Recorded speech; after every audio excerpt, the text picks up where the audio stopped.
On a parfois l'impression que la planète change plus vite que nous ne pouvons réagir. Mais il y a des gens qui font du bon travail. Il y a l'équipe du climat.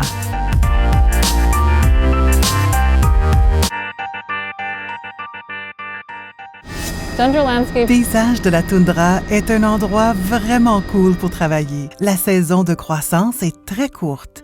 La neige fond, les fleurs sortent, les oiseaux viennent s'y reproduire pour l'été. C'est plein de beauté. C'est vraiment intéressant à étudier d'un point de vue scientifique. Le pergélisol fait partie de l'écosystème de la toundra, ici au Parc national Sirmilik. Le pergélisol est un mélange de roches de sol et d'eau qui reste gelé pendant une période de 2 ans ou plus. Il est également important de se concentrer sur la couche active, c'est-à-dire le sol situé au-dessus du pergélisol qui fond en été et gèle à nouveau en hiver. Il est important de la surveiller car elle peut avoir des effets sur les plantes, les animaux et le paysage en général et peut même contribuer au changement climatique lorsqu'elle commence à dégeler.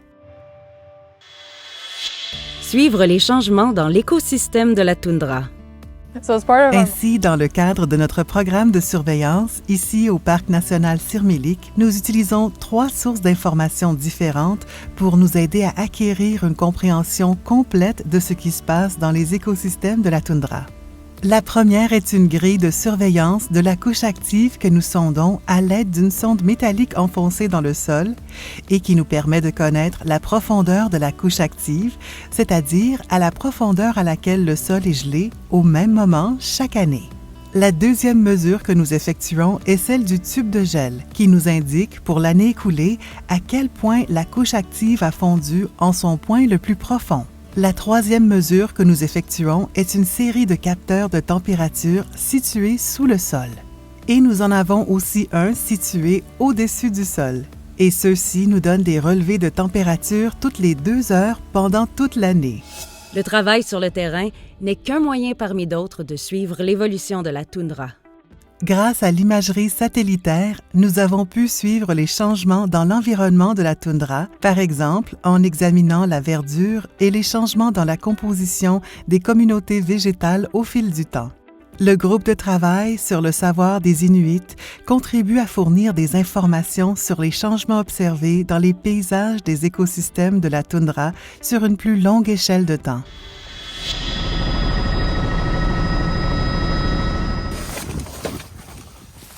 Ah, c'est beaucoup plus de neige que ce que je m'attendais à voir si tard en juin.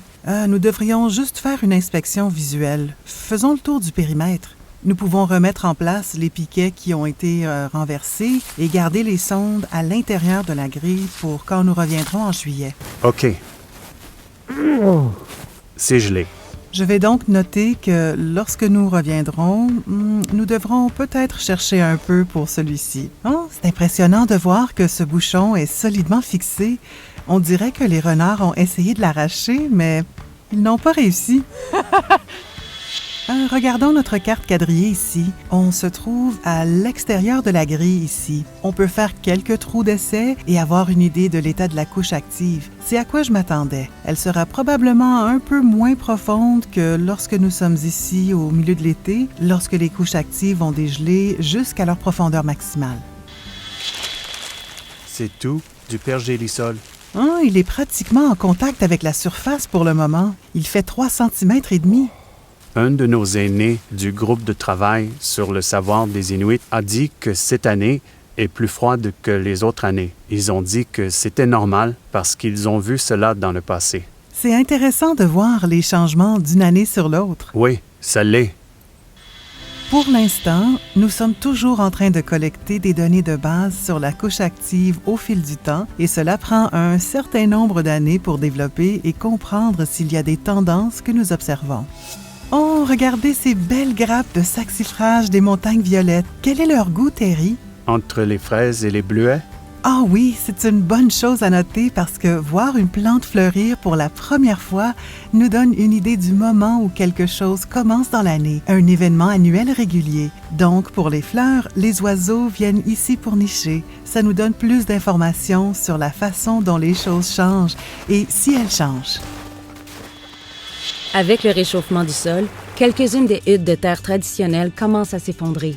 Les membres de la communauté inuit locale ainsi que l'équipe de Parcs Canada ont effectué des fouilles afin de recueillir et de préserver le plus d'artefacts possible.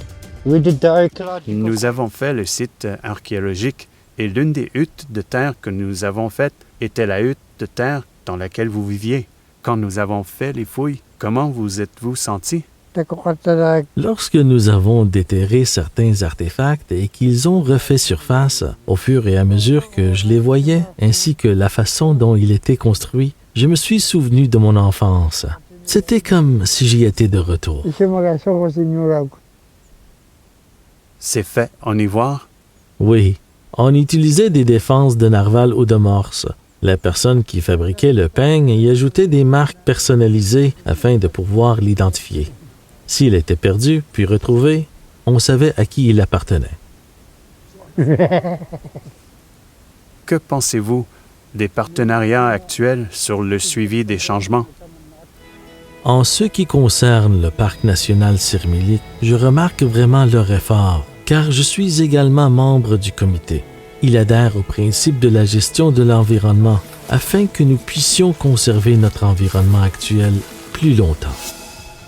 Travailler à Parcs Canada au Nunavut est une occasion vraiment spéciale de collaborer directement avec des partenaires autochtones pour surveiller les effets des changements climatiques, pour mieux comprendre ce qui se passe dans nos écosystèmes, pour chercher des solutions et des moyens d'atténuer les effets des changements climatiques et de s'y adapter. Les changements climatiques ont un enjeu important, mais nous pouvons espérer que plus nous en saurons et comprendrons, plus nous aurons le pouvoir d'agir.